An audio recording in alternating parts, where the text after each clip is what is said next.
Somos Homo sapiens, y nuestra especie apareció durante un largo proceso evolutivo que comenzó hace millones de años. Pero ¿qué sabemos hoy en día sobre dicho proceso? El hombre desciende del simio, eso es seguro, pero ¿cómo y por qué se convirtió el simio en hombre? Creíamos que una cosa era segura: los simios se habían erguido sobre dos patas para sobrevivir en la sabana. Por ello, la adaptación a su entorno fue la fuerza impulsora de la evolución. Pero en la actualidad, numerosos fósiles empiezan a contradecir esa hipótesis. Científicos de varios campos están llegando ya a una conclusión diferente. La fuerza impulsora de la evolución no es externa, sino que yace en el interior de nuestras células. Nace una nueva teoría, una teoría que habla de una historia interna, de una memoria incorporada que trabaja continuamente en nuestro interior. Nuestras mandíbulas lo confirman. Homo sapiens no es el fin de la línea, seguimos evolucionando. ¿Pero en qué nos estamos convirtiendo? ¿Cómo será el Homo futurus, el hombre que nos sucederá? Homo futurus.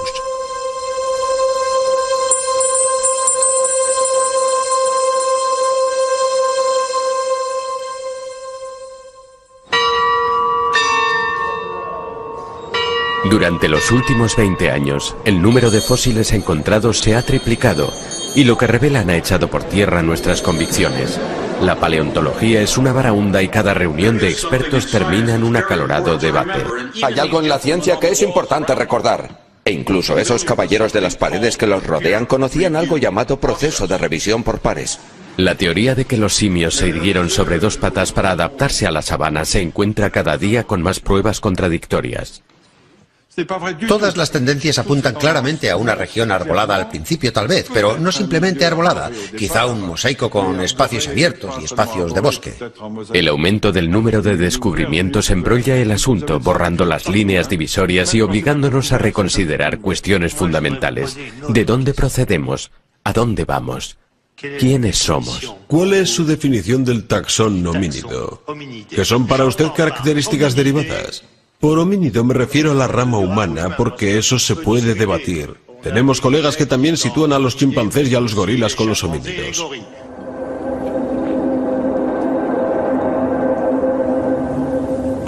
Las cuevas de Starkfontein se encuentran entre los emplazamientos más prolíficos de la Tierra. Aquí en 1997, Ron Clark descubrió uno de los fósiles que hizo que se tambalearan las teorías establecidas.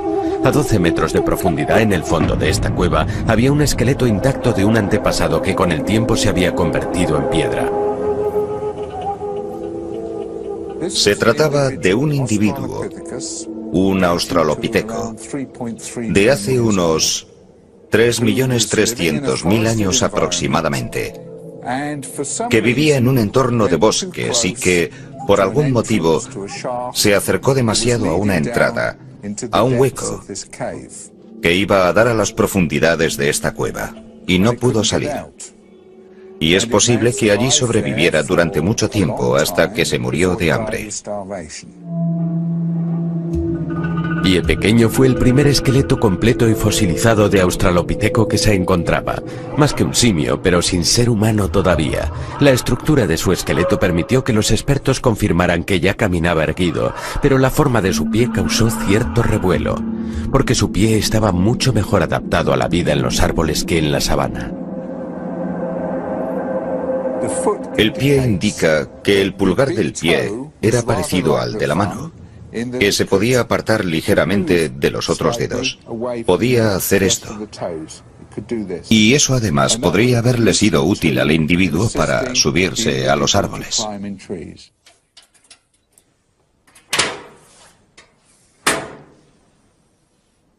Philip Tobias, considerado uno de los pioneros de la paleontología moderna, ha dirigido personalmente las excavaciones de Starkfontein durante más de un cuarto de siglo. En su opinión, el pie de Pie Pequeño no es la única prueba de que aquel australopiteco vivía principalmente en el bosque. Si observamos todos los restos de los animales, las plantas y los homínidos de los emplazamientos sudafricanos, de los emplazamientos del este de África, nos apuntan a una comunidad de organismos vivos de una zona. Plantas y animales que no están adaptados a la sabana.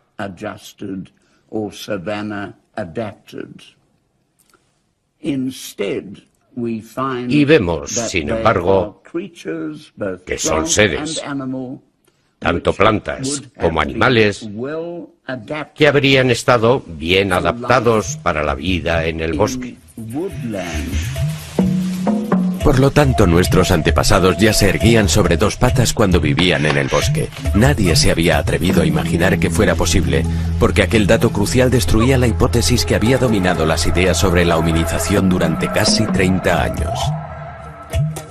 Durante 30 años, el Valle del Rift, en África Oriental, había sido considerado la cuna de la humanidad, ya que era allí donde se había encontrado el mayor número de fósiles de australopithecus.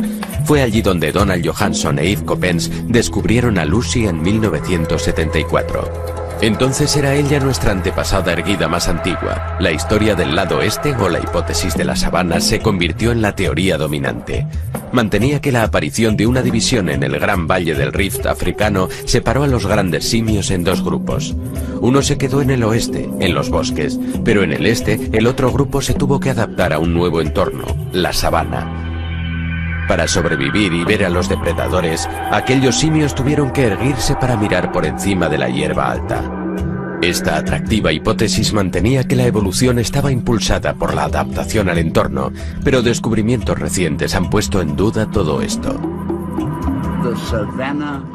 La hipótesis de la sabana, que se había mantenido durante tanto tiempo y con la que me crié como estudiante, está muerta. La hipótesis de la sabana está pasada de moda. Abran esa ventana y tiren la hipótesis de la sabana. Ya no es sostenible. Y si ese no es el motivo por el que nos erguimos, si eso no lo explica, ¿dónde estamos? Hemos vuelto a la casilla 1.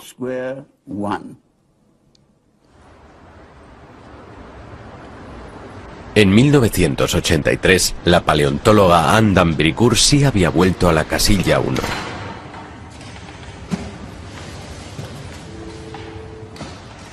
Al igual que muchos de sus colegas, había decidido escribir su disertación sobre la evolución de los maxilares de nuestros antepasados fosilizados. Su investigación le exigía repetir un gesto una y otra vez. Un gesto aparentemente trivial, pero ello la llevó a un asombroso descubrimiento. Les daba vuelta a los cráneos.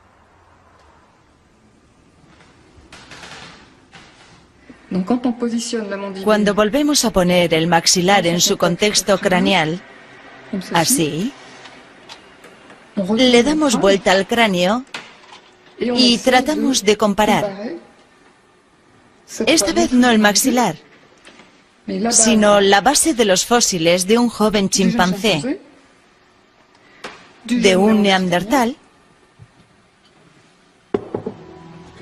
y de un joven sapiens. Al dar vuelta a los cráneos, llegó a la conclusión de que lo que había cambiado de simio a hombre no era simplemente una variación de las proporciones. Los cráneos debían ser considerados entidades dinámicas que obtienen un nuevo equilibrio al evolucionar de una especie a otra. Y la clave de ese equilibrio se encuentra debajo.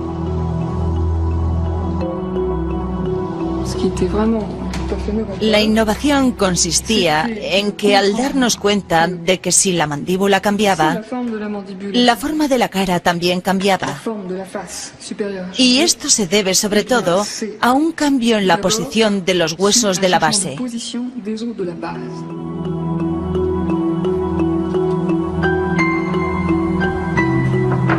Entonces él ya no lo sabía, pero una ortodoncista se había dado cuenta de la misma cosa. Cuando los niños tienen los dientes mal alineados, ello se debe al desarrollo de todo el cráneo. ¿También trata a adultos? No, solo trato a niños.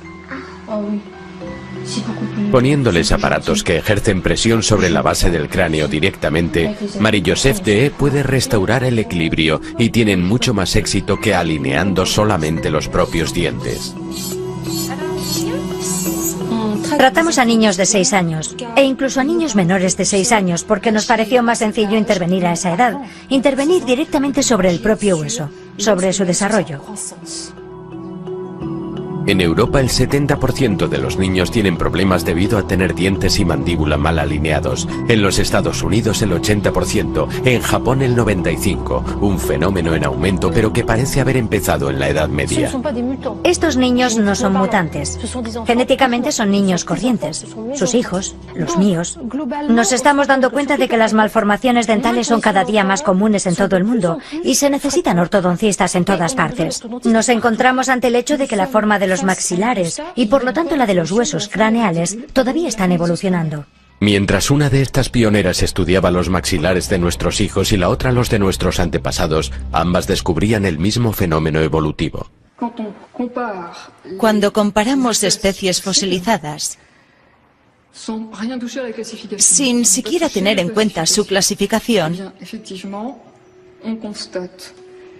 observamos que la forma siempre evoluciona en la misma dirección. En los primeros primates, la base craneal es plana. Luego, cuanto más nos acercamos a Homo sapiens, más se dobla hacia abajo. Y cuanto más se dobla hacia la base, más erguida está la especie correspondiente.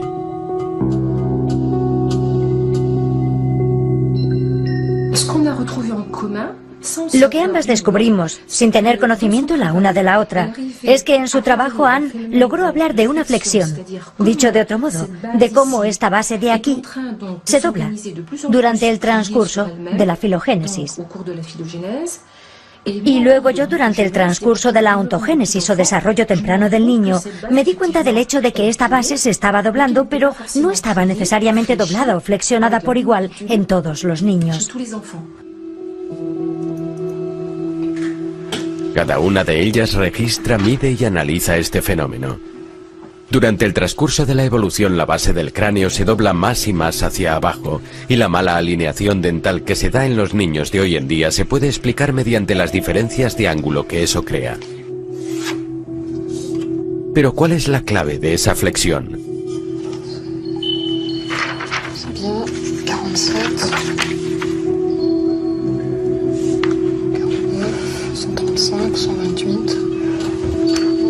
Ambas llegan a la misma conclusión.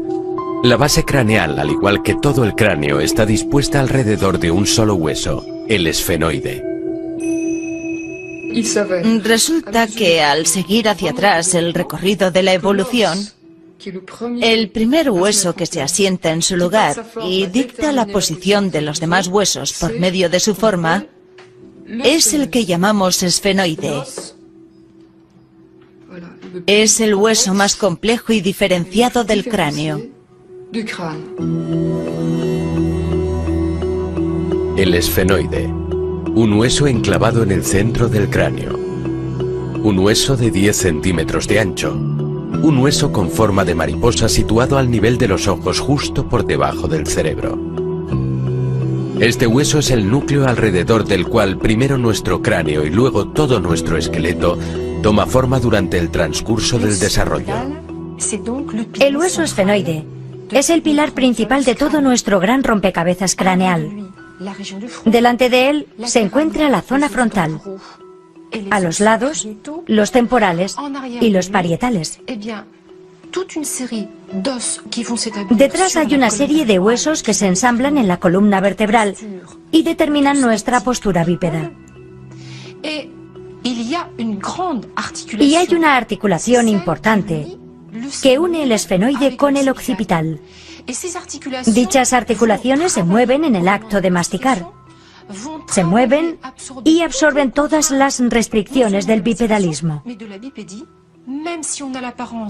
Aunque parezca que todo es sólido, tratamos con la mecánica de los fluidos. Por lo que no tenemos solo un montón de huesos. Lo que tenemos es un rompecabezas que, de hecho, está vivo y se mueve. El esfenoide es la piedra angular. La forma de este hueso ha evolucionado durante millones de años y cada vez que se dobló dio lugar a una nueva especie en nuestra familia. Lo extraordinario es que en 60 millones de años el esfenoide ha cambiado de forma 5 veces, doblándose cada vez un poco más. ¿Cómo podemos explicar la repetición de dicho fenómeno en intervalos de millones de años? Por primera vez sale a la luz una nueva tendencia, una especie de hilo narrativo que parece abarcar la historia de la evolución desde los primeros primates hasta el hombre moderno. ¿En qué momento del desarrollo individual encaja en su lugar este importante hueso? ¿Y cómo? Anne d'Ambricourt ahonda en el estudio del desarrollo fetal y embriónico. Quiere localizar el momento exacto en el cual el esfenoide adquiere su forma.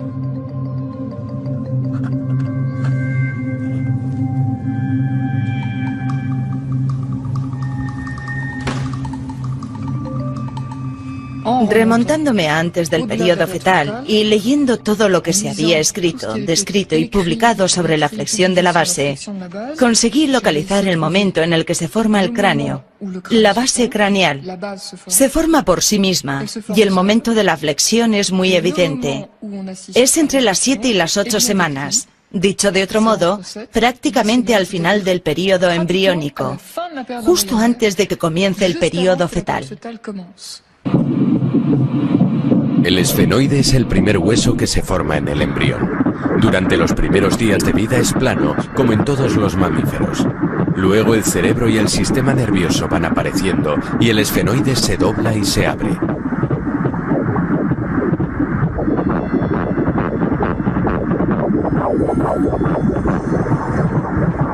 Estudiando el desarrollo de este hueso en distintas especies de primates, Anne d'Ambricourt descubrió esa misma flexión exactamente, aunque mucho menor en las otras especies que en el hombre. Como si fuera causada por la misma fuerza impulsora. Como si en algún lugar de nuestro interior hubiera una memoria de la especie, una memoria del camino que ha seguido la evolución. Es evidente que existe una memoria incorporada, ya que si no la hubiera, la importante flexión de la base no ocurriría. Si por alguna desgracia el esfenoide del embrión no se dobla, este es el aspecto del cráneo del niño. No es viable, evidentemente. El cerebro casi no está formado y la mandíbula es enorme, unas proporciones que recuerdan ostensiblemente las de cráneos arcaicos. No hay rotación en el occipital. No vemos que el esfenoide se haya doblado. Es muy característico. Es increíble. ¿Y el tamaño de la mandíbula? Sí, muy grande. Sobre todo el maxilar superior, un rasgo muy primitivo. Es muy característico. Es un interesante y breve resumen de la evolución humana. Si la memoria de este proceso ha sido pasada durante millones de años, tiene que existir en algún lugar del interior de nuestras células. La fuerza impulsora de nuestra evolución no es algo exterior.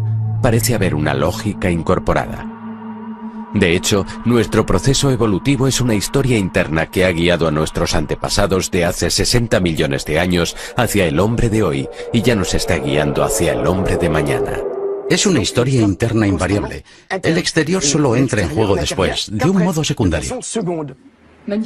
Entonces es evidente que lo que surge de este nuevo enfoque, tras 20 y tantos años, es que aunque el entorno puede jugar un papel, es insuficiente.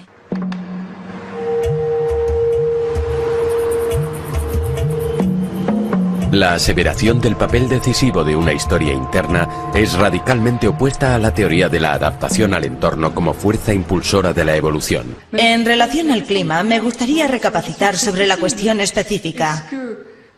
Cuando Anne d'Ambricourt presentó su descubrimiento y la hipótesis de la historia interna por primera vez en la Academia de Ciencias, se encontró una fuerte resistencia.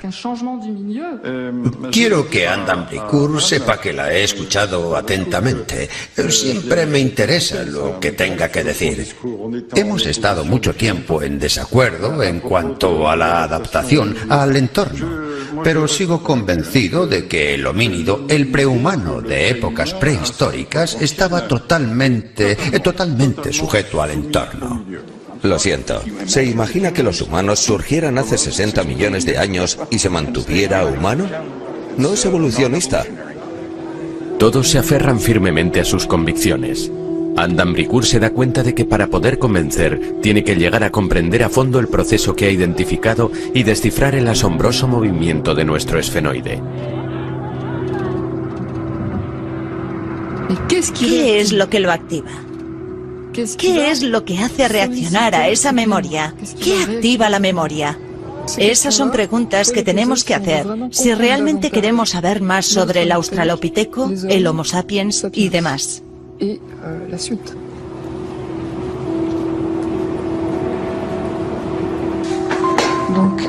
Adam Bricourt está recopilando mediciones para tratar de encontrar la fórmula matemática que explique la flexión de la base craneal en el transcurso de millones de años. Está intentando localizar los momentos sucesivos de la evolución homínida en los que rotó el esfenoide. Las alas del esfenoide y las alas más grandes que van hacia los lados. Profesor Tobias. Bienvenida, bienvenida. Me alegro mucho de volverlo a ver. Me encanta verla. Bienvenida, bienvenida a Johannesburgo. Gracias. Y a la Universidad Gracias. de Witwatersrand. Philip Tobias siempre ha apoyado a Anne y la ha animado en su trabajo. Unos hermosos ¿Sí? fósiles. Hoy le ha concedido acceso a toda su colección, un tesoro poco común fruto de toda una vida de investigación. Esa hermosa superficie Sí. de ahí. Un condilo es convexo, no cóncavo. Sí. Ese condilo es muy grande para un homínido primitivo. Sobre esta mesa se encuentran 3,5 millones de años de nuestra historia. Fósiles de homínidos a los que Anne puede dar vuelta y examinar con libertad para medir la flexión de su base. Es como hacer un rompecabezas. Ha avanzado mucho desde aquellos tiempos. Y si me permite que se lo diga, todavía le queda mucho camino. Tuvo que dedicar 10 años a investigar por todo el globo para poder describir con exactitud las transformaciones del esfenoide a lo largo del tiempo. Pero lo que descubrió confirmó su corazonada. La evolución homínida no ocurrió gradualmente, sino en grandes etapas. Los periodos de estabilidad entre cada flexión de la base se acortaban progresivamente, y cada vez que el esfenoide continuaba su movimiento, se daba un nuevo paso en el proceso de hominización. La historia contada por las sucesivas flexiones del esfenoide es la historia de las grandes mutaciones que condujeron al hombre. Esta es nuestra historia. Y aquí tenemos la asombrosa historia de los mamíferos. La base del cráneo es plana. Luego empieza a doblarse y parece no poder detenerse una vez que el proceso ha comenzado.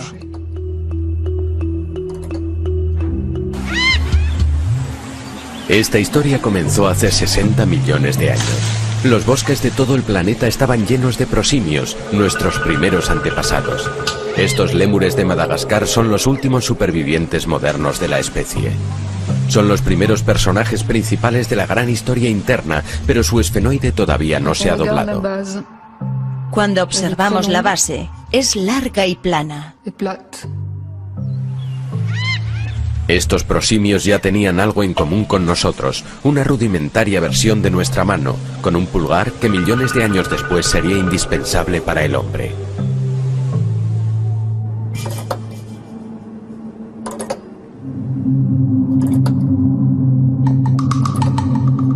Hace 40 millones de años, el esfenoide se dobla por primera vez, causando la primera gran mutación de nuestra historia. Este fenómeno no se observa en ninguna otra familia importante aparte de la nuestra. Lo que vemos inmediatamente es que la base del cráneo deja de ser plana. En los simios hay una ligera flexión en la base. Esto marca la aparición de los monos, cientos de especies que durante 40 millones de años han poblado los bosques de todo el planeta. Esta mutación, al igual que las posteriores, trajo consigo nuevas facultades. Y con ella los ojos han cambiado de posición para mirar al frente directamente, haciendo posible la estereoscopia. Este es un momento crucial. El tiempo parece contraerse. Las grandes mutaciones de la hominización empiezan a sucederse más y más próximas en el tiempo, como si un reloj interno empezase a correr cada vez con mayor rapidez.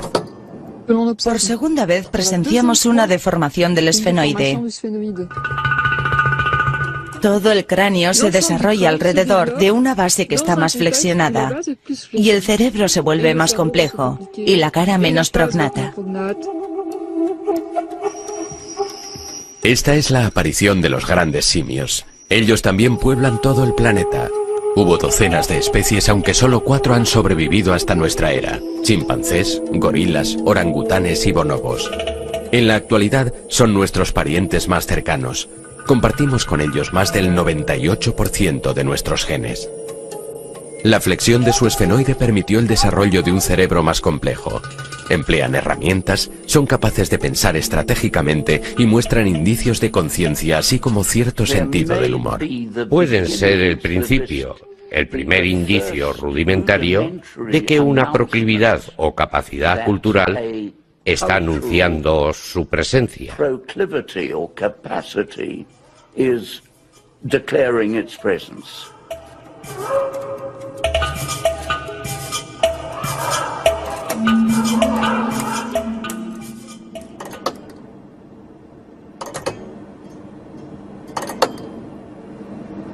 El paso se acelera nuevamente. Hace 6 millones de años el esfenoide se dobla una tercera vez en la misma dirección.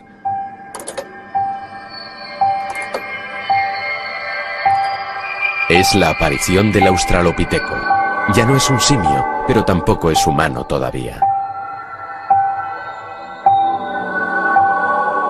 Nunca ponen peso sobre sus extremidades delanteras, al contrario de los grandes simios. Han adquirido cierta verticalidad, aunque no como nosotros. En el interior, la base está doblada y ha rotado hacia arriba, pero no en el exterior, por lo que aún eran inestables. Y cuando se movían, carecían del sentido de equilibrio bípedo del hombre.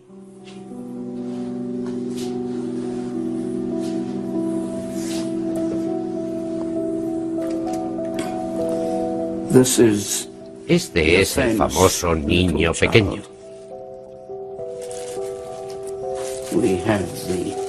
Tenemos la hermosa cara.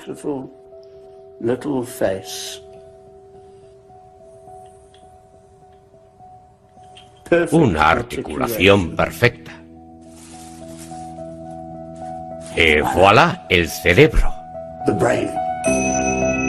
Taún, uno de los fósiles de Australopiteco más preciados. Esta joya tiene 2.300.000 años. Incluye el único molde de cerebro fosilizado encontrado hasta la fecha. Con un volumen de 500 centímetros cúbicos, es mucho más pequeño que el nuestro, pero más complejo que el de un simio. Fue la nueva posición del esfenoide lo que hizo tal desarrollo posible. El cerebro fue la clave. No solo tenían una mano que podía manipular herramientas, sino que tenían un cerebro que les decía lo que podían hacer con ellas.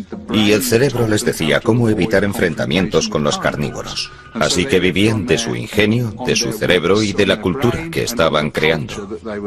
Provistos de esas nuevas armas, los australopitecos se aventuraron en las cercanas sabanas, muy probablemente para cazar, pero durante 2 o 3 millones de años más, su hábitat siguió siendo el bosque y continuaron refugiándose en los árboles durante la noche. Quizá durmieran en los árboles por seguridad, ya que por lo general los leopardos no suben a los árboles altos como hacen hoy los gorilas y como hacen hoy los chimpancés.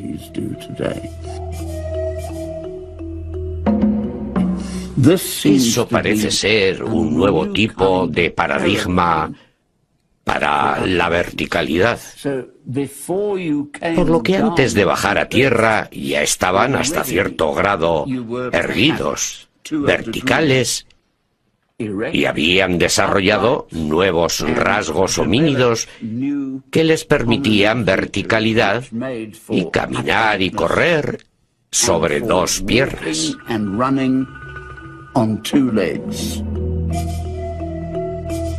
El reinado de los australopitecos duró 4 millones de años. El género comprendía numerosas especies, pero el esfenoide era similar en todas ellas. Su inteligencia les permitió fabricar herramientas más sofisticadas, pero nunca dominaron el fuego. Sus fósiles se encuentran en el sur, el este y el norte de África, aunque parece que nunca salieron del continente. Y aquel animal se lo llevó todo por delante y se convirtió, creemos, en usted y yo.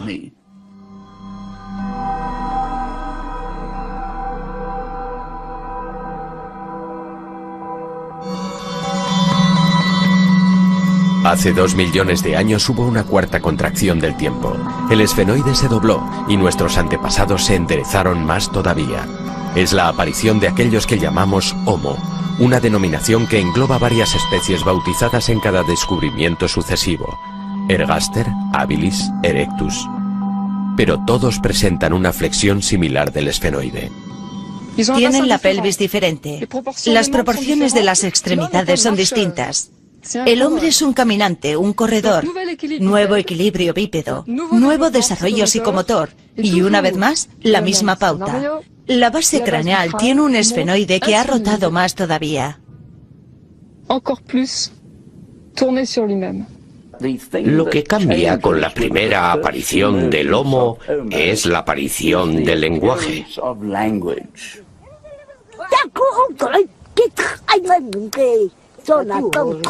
La nueva posición de su esfenoide incrementó aún más la complejidad cerebral de aquellos primeros hombres. También les liberó parcialmente la laringe, lo que hizo posible el habla, pero nuestras vocales actuales todavía estaban fuera de su alcance.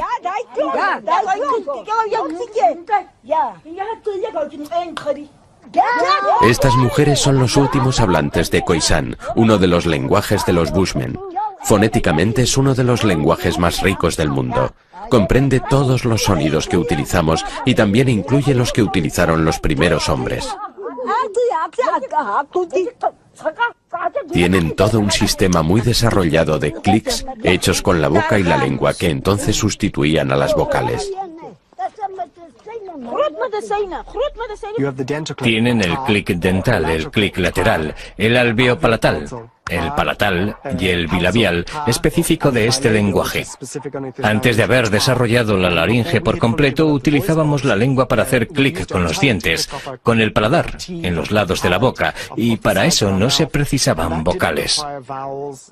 En un lenguaje bastante primitivo, se podían hacer distinciones empleando esos sonidos contrastados.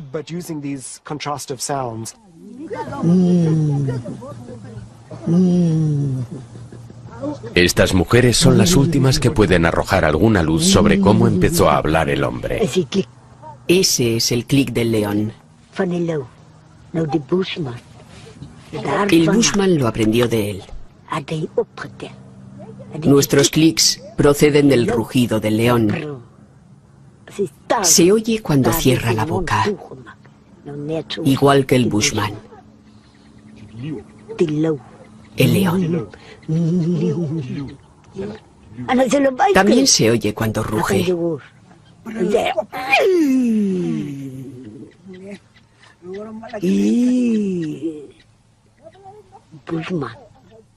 El Bushman también escucha cómo cotorrean las aves.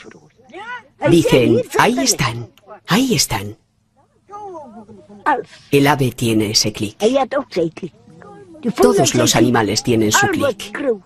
Como el león, todos ellos. Los hombres, al igual que los animales, tienen su clic.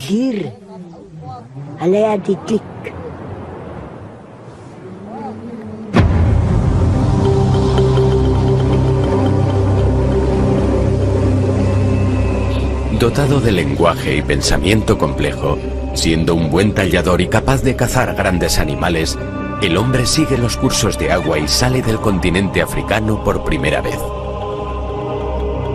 Se dispone a conquistar el planeta.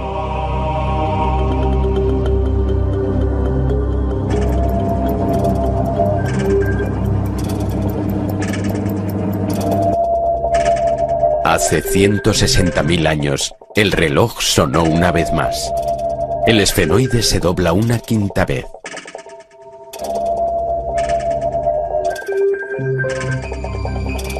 El cerebro se vuelve más complejo. Tiene mejor suministro de sangre. Y naturalmente, tras esta evolución biológica, vamos a ver una evolución cultural muy rápidamente. Es la aparición de Homo sapiens. C'est l'Homo sapiens qui apparaît.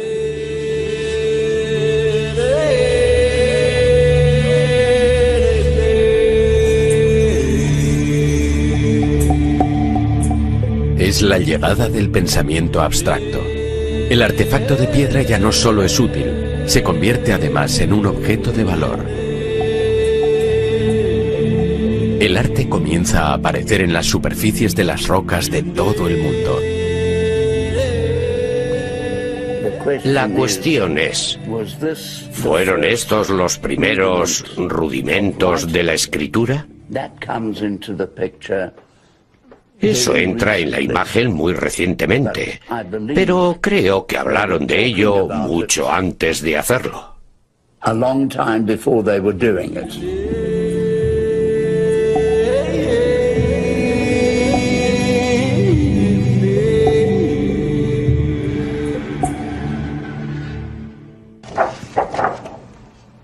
Lo extraordinario del descubrimiento de Adam Bricoeur es que en modo alguno cuestiona la clasificación tradicional de los fósiles.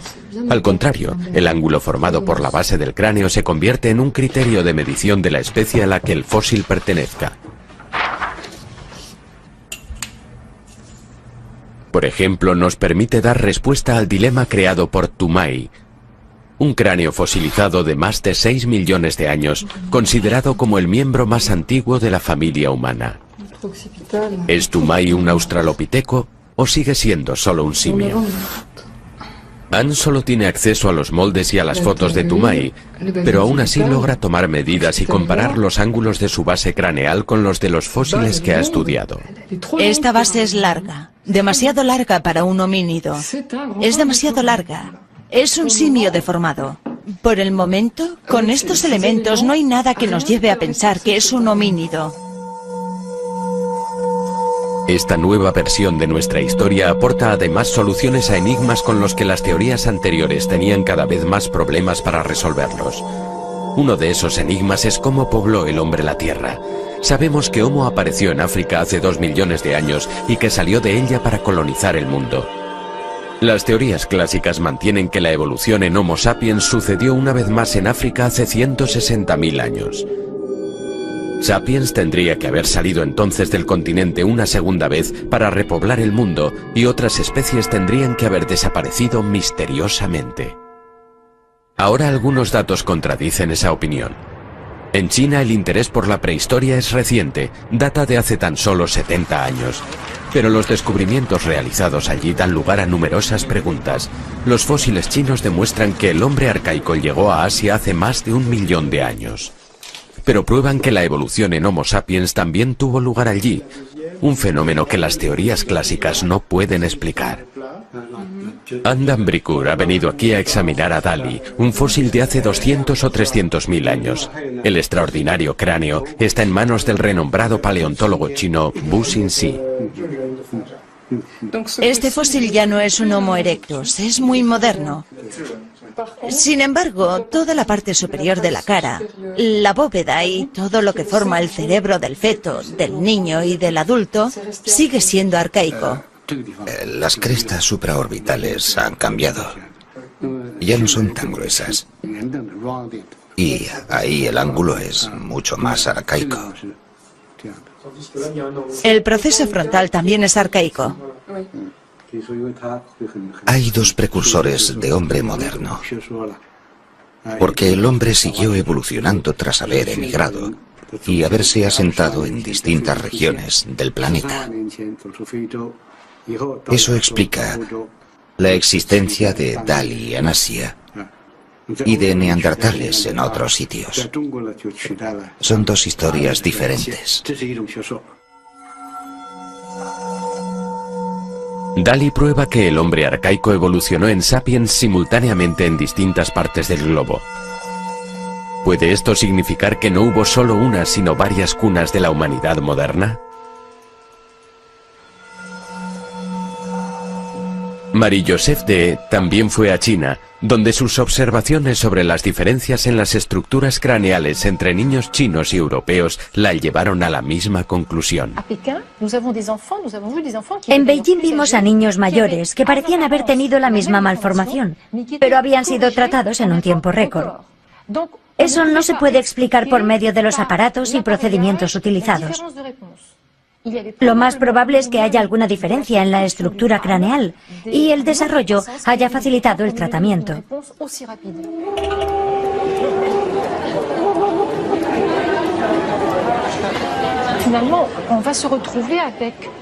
Al final vamos a terminar con una estructura, un rompecabezas craneal, por decirlo así, que no encaja del mismo modo dependiendo de si su lugar de nacimiento es europeo, africano o asiático.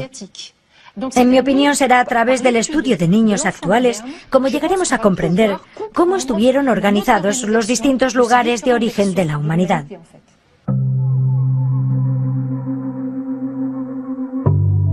Si la humanidad moderna tiene distintas cunas realmente, entonces Sapiens no tuvo que salir de África una segunda vez para repoblar el mundo. Esta hipótesis cambia por completo el mapa de cómo poblaron los humanos el mundo. De hecho, Homo salió de África hace 2 millones de años, pero luego evolucionó en distintas regiones del planeta donde surgió un creciente número de especies. Algunas de ellas, como Neandertal en Europa o el Sinanthropos en Asia, se extinguieron sin dejar descendencia, pero otras en África y Asia simultáneamente dieron origen a los humanos modernos. ¿Cómo podemos explicar entonces la lógica que lleva al esfenoide y al cráneo a cambiar del mismo modo en todas las partes del planeta? ¿Qué es lo que permite que esa memoria exista y se transmita? En la actualidad, el campo de la genética está aportando respuestas a los paleontólogos.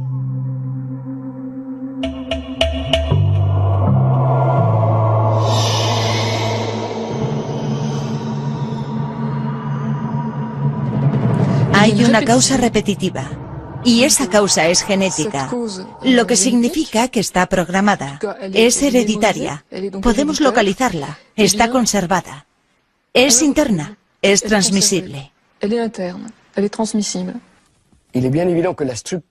Es evidente que la estructura cerebral y la contracción facial están controlados indudablemente por genes reguladores, o genes arquitectos, genes OX, o genes homeobox, como los llaman, que son genes que regulan y controlan el desarrollo embriológico individual.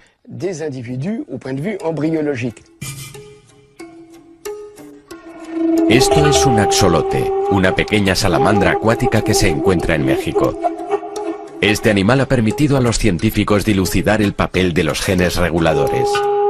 Inyectándole una hormona que estimula uno de sus genes en concreto, el desarrollo del axolote se puede alterar significativamente. Al cabo de unos días, las branquias que tiene a ambos lados de la cabeza empiezan a encoger. Y encogen un poco más. Luego desaparecen.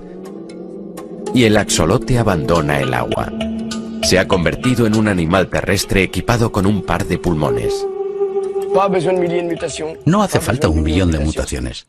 La mutación de solo 2 o 4 genes reguladores puede cambiar la estructura de un organismo por completo.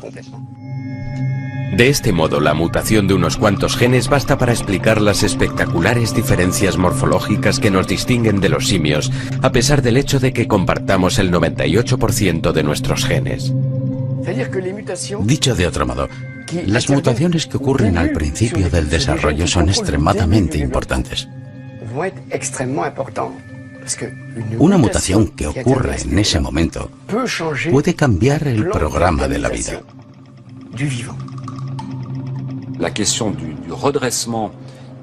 Para el enderezamiento de cuadrúpedos, hasta alcanzar una postura erguida, fue necesaria toda una serie de mutaciones que no se pueden relacionar con una sola parte del cuerpo, por lo que es muy difícil imaginar que todo el proceso tuvo lugar gradualmente, de un modo lineal, con el animal evolucionando cada vez un poco más erguido, caminando mejor y mejor. Lo que sigue siendo el pensamiento predominante en este campo En lugar de imaginar una transformación relativamente importante que en un momento dado le aportó a una especie los rasgos morfológicos necesarios para erguirse de un modo más o menos estable sobre dos piernas y andar.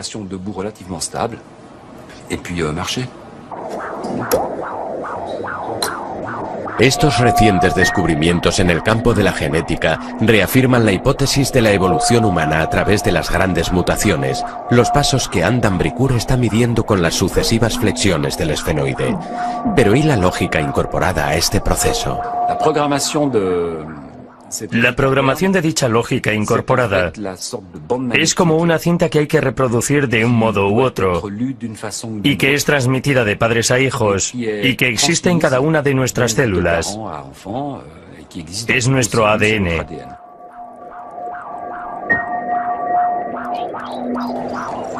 El embrión se enfrenta a un problema y es un problema formidable. Y es llegar al final sin saber qué es lo que va a pasar y sin saber qué hay al final. Es una máquina que se pone en marcha, que se activa a sí misma y que pasa por distintas fases que dan lugar a otras y que siguen una especie de lógica, como un canal que siempre nos lleva al mismo lugar, ya que la solución de esta ecuación es relativamente única. Si en un momento cometemos un error, todo ha terminado. En el plano evolutivo, esto puede ser lo que les ocurrió a los neandertales. Pertenecían a una especie humana distinta que cohabitó Europa con nuestros antepasados humanos hace 30.000 años. Pero desaparecieron sin dejar descendiente alguno. Una teoría reciente propone que su cerebro era demasiado grande en relación a su estructura craneal y a su metabolismo. Tal vez no eran la solución adecuada. Tenemos las mismas pautas básicas durante toda la evolución. Más especies desaparecen, se extinguen. Son incapaces de sobrevivir a los dramáticos cambios climáticos y ecológicos que aquellas que poseen las mutaciones apropiadas, que son las que sobreviven. La evolución es la excepción. La extinción es la regla.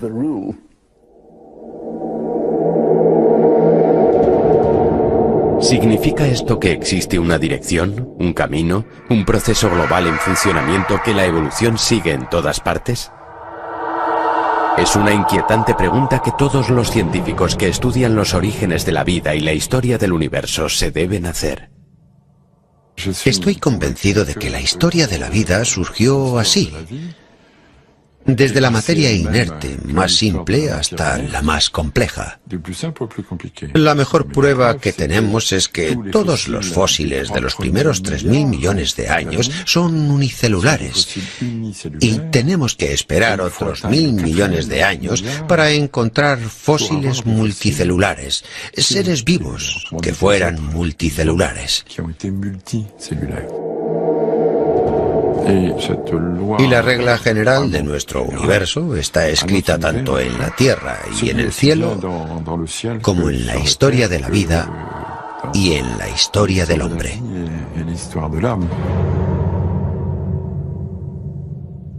Por lo tanto, hay leyes generales como la de la complejidad creciente que regulan el universo de la vida y la materia. Leyes observables e inexplicables hasta el momento y que determinan la historia humana, así como la de nuestro universo. Según dichas leyes, nuestro esfenoide volverá a inclinarse un día dando a luz al hombre que nos sucederá.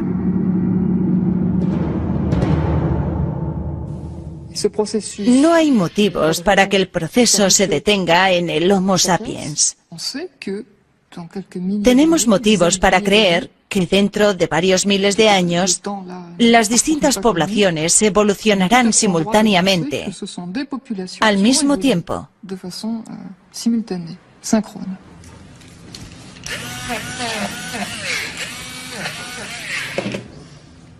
¿En qué nos estamos convirtiendo entonces? ¿Nos permite lo que sabemos actualmente sobre nuestra evolución pasada imaginarnos cómo será el Homo futurus? Nuestra forma todavía puede evolucionar. Creo que la forma de la cara todavía no está terminada. La forma de la cara no está acabada. Y en cuanto a la forma del maxilar superior, no estoy segura de cómo va a evolucionar teniendo en cuenta el crisol de poblaciones diversas. Por otra parte, en el futuro inmediato tenemos la construcción de un número de neuronas que se está multiplicando y que está sucediendo ahora mismo. Al menos tenemos la impresión de que a nivel cognitivo el cableado neuronal está ocurriendo ahora mismo y muy rápidamente. Por lo que la evolución cognitiva en los niños jóvenes, la evolución neuronal, es algo de lo que podemos estar seguros ahora mismo. Está muy cerca. Es imposible saber cuándo volverá a rotar nuestro esfenoide. Pero ¿cómo no vamos a pensar que los cambios actuales de nuestro cráneo pueden ser los precursores de nuestra siguiente gran mutación?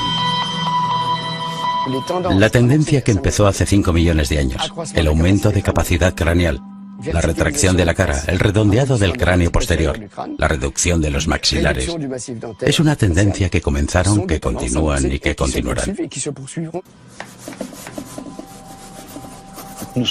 Dentro de 1 millón de años, si la Tierra no ha volado por los aires, tendremos el cráneo muy alto y muy redondo con maxilares muy pequeños.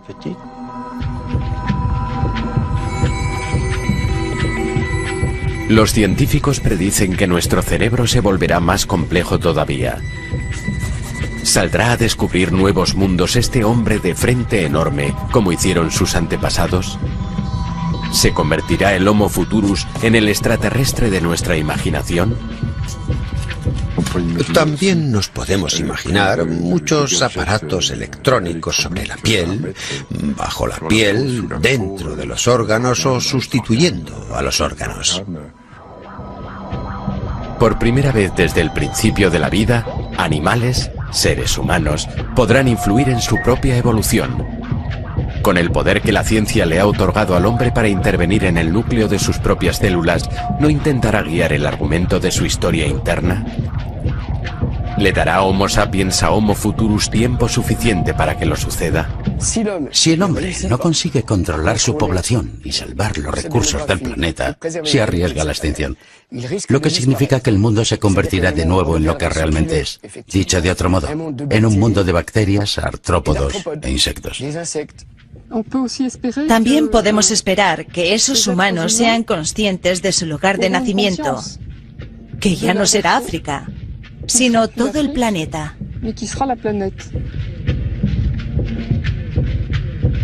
Es lo que haga con ese cerebro lo que será importante para su supervivencia y adaptación. Ese es el verdadero mensaje de la evolución humana. Enseñar a los niños qué significa lenguaje. Enseñar a los niños los mecanismos de supervivencia y enseñarles los mensajes de los rituales y lo espiritual que se están convirtiendo.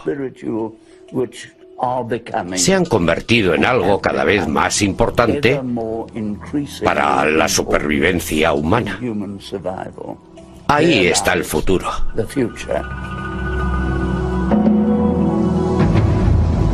Somos Homo sapiens. Somos los primeros seres con un cerebro lo bastante complejo para cuestionarnos la historia y el significado de nuestra propia evolución. Pero estamos lo bastante evolucionados para encontrar las respuestas o seguiremos encontrándonos con obstáculos que Homo Futurus podrá un día superar.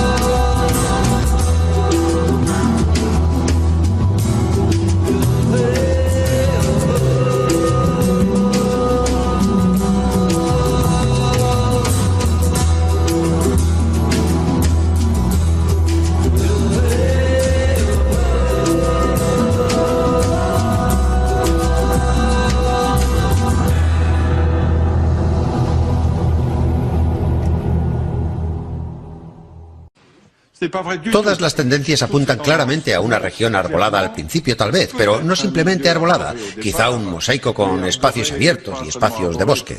El aumento del número de descubrimientos embrolla el asunto, borrando las líneas divisorias y obligándonos a reconsiderar cuestiones fundamentales. ¿De dónde procedemos? ¿A dónde vamos? ¿Quiénes somos? ¿Cuál es su definición del taxón homínido? ¿Que son para usted características derivadas?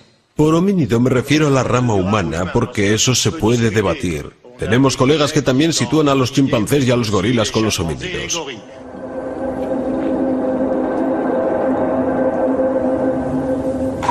Las cuevas de Starkfontein se encuentran entre los emplazamientos más prolíficos de la Tierra. Aquí en 1997, Ron Clark descubrió uno de los fósiles que hizo que se tambalearan las teorías establecidas. A 12 metros de profundidad en el fondo de esta cueva había un esqueleto intacto de un antepasado que con el tiempo se había convertido en piedra. Se trataba de un individuo, un australopiteco, de hace unos 3.300.000 años aproximadamente, que vivía en un entorno de bosques y que, por algún motivo, se acercó demasiado a una entrada, a un hueco, que iba a dar a las profundidades de esta cueva, y no pudo salir. Y es posible que allí sobreviviera durante mucho tiempo hasta que se murió de hambre. Pie Pequeño fue el primer esqueleto completo y fosilizado de australopiteco que se encontraba. Más que un simio, pero sin ser humano todavía. La estructura de su esqueleto permitió que los expertos confirmaran que ya caminaba erguido, pero la forma de su pie causó cierto revuelo, porque su pie estaba mucho mejor adaptado a la vida en los árboles que en la sabana. El pie indica que el pulgar del pie era parecido al de la mano, que se podía apartar ligeramente de los otros dedos. Podía hacer esto. Y eso además podría haberle sido útil al individuo para... Aquellos simios tuvieron que erguirse para mirar por encima de la hierba alta. Esta atractiva hipótesis mantenía que la evolución estaba impulsada por la adaptación al entorno, pero descubrimientos recientes han puesto en duda todo esto. La hipótesis de la sabana, que se había mantenido durante tanto tiempo y con la que me crié como estudiante, está muerta. La hipótesis de la sabana está pasada de moda. Abran esa ventana y tiren la hipótesis de la sabana. Ya no es sostenible. Y si ese no es el motivo por el que nos erguimos, si eso no lo explica, ¿dónde estamos? Hemos vuelto a la casilla 1.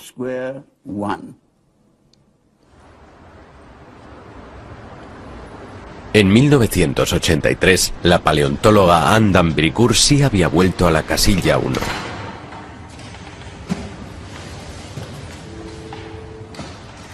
Al igual que muchos de sus colegas, había decidido escribir su disertación sobre la evolución de los maxilares de nuestros antepasados fosilizados. Su investigación le exigía repetir un gesto una y otra vez. Un gesto aparentemente trivial, pero ello la llevó a un asombroso descubrimiento. Les daba vuelta a los cráneos.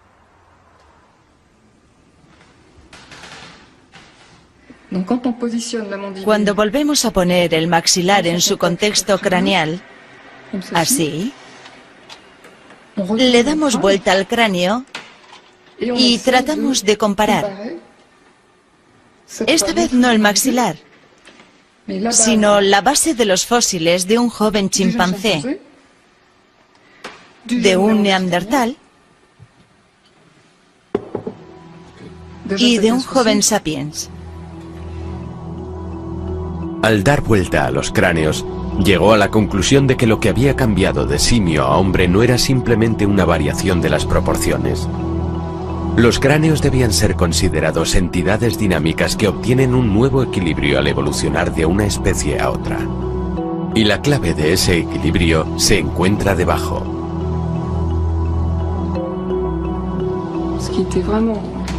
La innovación consistía en que al darnos cuenta de que si la mandíbula cambiaba, la forma de la cara también cambiaba. Y esto se debe sobre todo a un cambio en la posición de los huesos de la base.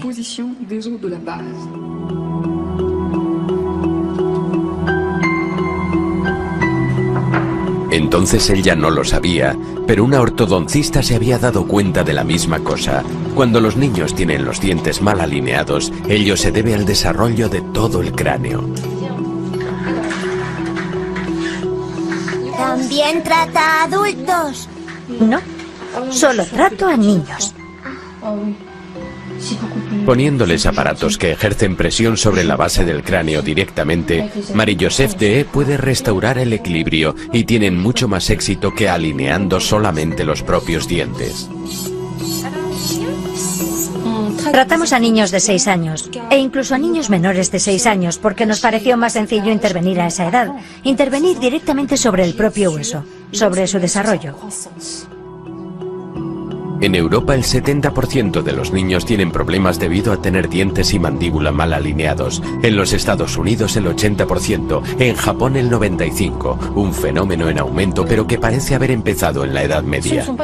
Estos niños no son mutantes. Genéticamente son niños corrientes. Sus hijos, los míos. Nos estamos dando cuenta de que las malformaciones dentales son cada día más comunes en todo el mundo y se necesitan ortodoncistas en todas partes. Nos encontramos ante el hecho de que la forma de los maxilares y por lo tanto la de los huesos craneales todavía están evolucionando. Mientras una de estas pioneras estudiaba los maxilares de nuestros hijos y la otra los de nuestros antepasados, ambas descubrían el mismo fenómeno evolutivo. Cuando comparamos especies fosilizadas,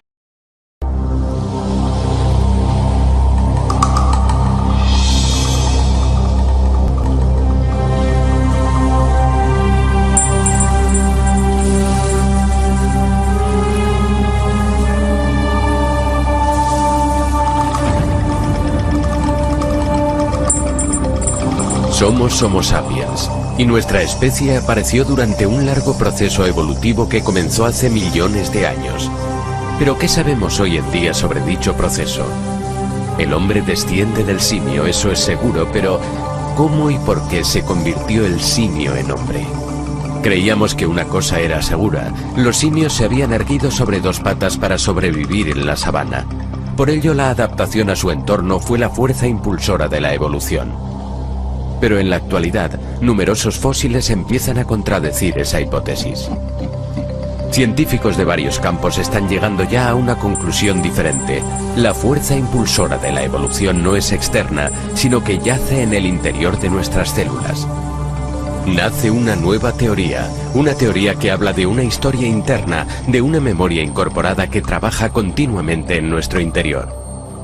Nuestras mandíbulas lo confirman. Homo sapiens no es el fin de la línea, seguimos evolucionando. Pero ¿en qué nos estamos convirtiendo? ¿Cómo será el Homo futurus, el hombre que nos sucederá? Homo futurus.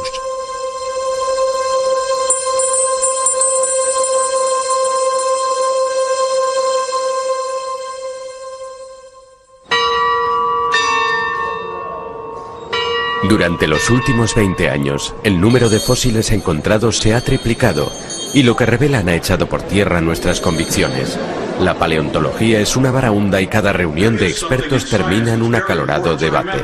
Hay algo en la ciencia que es importante recordar. E incluso esos caballeros de las paredes que los rodean conocían algo llamado proceso de revisión por pares.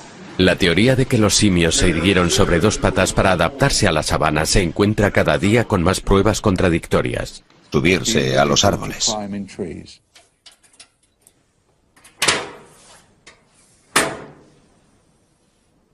Philip Tobias, considerado uno de los pioneros de la paleontología moderna, ha dirigido personalmente las excavaciones de Starkfontein durante más de un cuarto de siglo. En su opinión, el pie de pie pequeño no es la única prueba de que aquel australopiteco vivía principalmente en el bosque.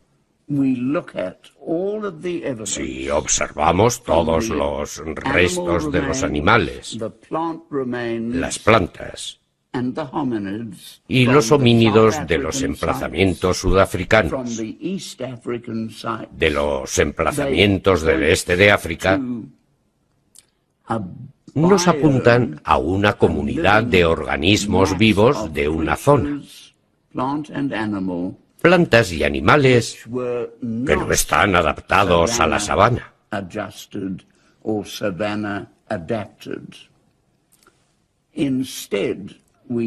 Y vemos, sin embargo, que son seres, tanto plantas como animales, que habrían estado bien adaptados para la vida en el bosque. Por lo tanto, nuestros antepasados ya se erguían sobre dos patas cuando vivían en el bosque. Nadie se había atrevido a imaginar que fuera posible, porque aquel dato crucial destruía la hipótesis que había dominado las ideas sobre la hominización durante casi 30 años. Durante 30 años, el Valle del Rift, en África Oriental, había sido considerado la cuna de la humanidad, ya que era allí donde se había encontrado el mayor número de fósiles de australopithecus. Fue allí donde Donald Johanson e Yves Coppens descubrieron a Lucy en 1974. Entonces era ella nuestra antepasada erguida más antigua. La historia del lado este, o la hipótesis de la sabana, se convirtió en la teoría dominante. Mantenía que la aparición de una división en el gran Valle del Rift africano separó a los grandes simios en dos grupos.